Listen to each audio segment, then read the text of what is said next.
The medieval world was a place where justice was often brutal, unfair, and terrifying.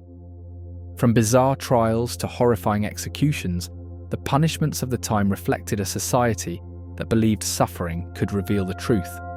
If someone was accused of a crime, they didn't get a fair trial. Instead, they faced trial by ordeal. This could mean holding a red-hot iron, walking across burning coals, or being thrown into a freezing river. If they survived or healed quickly, it meant God had judged them innocent. If not, their guilt was proven, and they were punished, often by execution.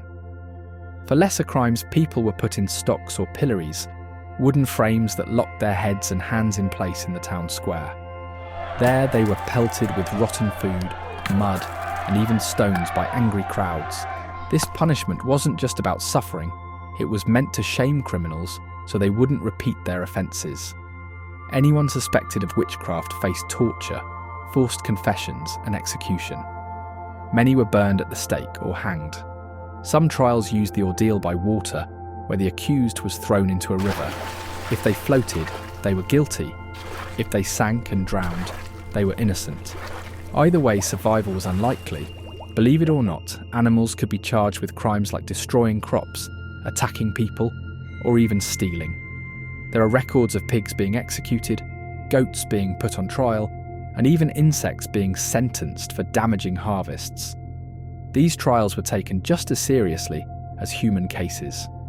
While peasants were punished for the smallest crimes, nobles often had private armies and could ignore the king's laws. They settled disputes with bribery, duels, or outright violence. If a noble did commit a crime, they were more likely to be banished or fined rather than executed. Poisoning was a serious fear, especially among the wealthy. To protect themselves, kings and nobles hired food testers, people who took the first bite of a meal to make sure it wasn't poisoned. If the tester survived, the food was considered safe. If not, well, it was time to find a new tester.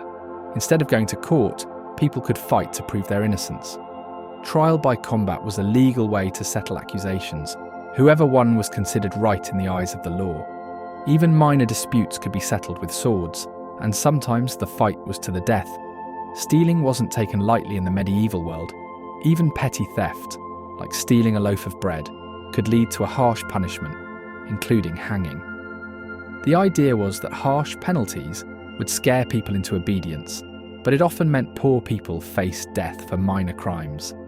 Making fake coins was one of the worst crimes a person could commit. Since money was directly tied to the king's power, counterfeiting was seen as an act of treason. The punishment? Being thrown into a cauldron of boiling water or oil. Some trials were based entirely on pain and survival. In ordeal by fire, the accused had to carry a burning hot object. If their wounds healed, they were innocent. In ordeal by water, the accused was tied up and tossed into a river. If they floated, they were guilty. If they sank, they were innocent, but often drowned.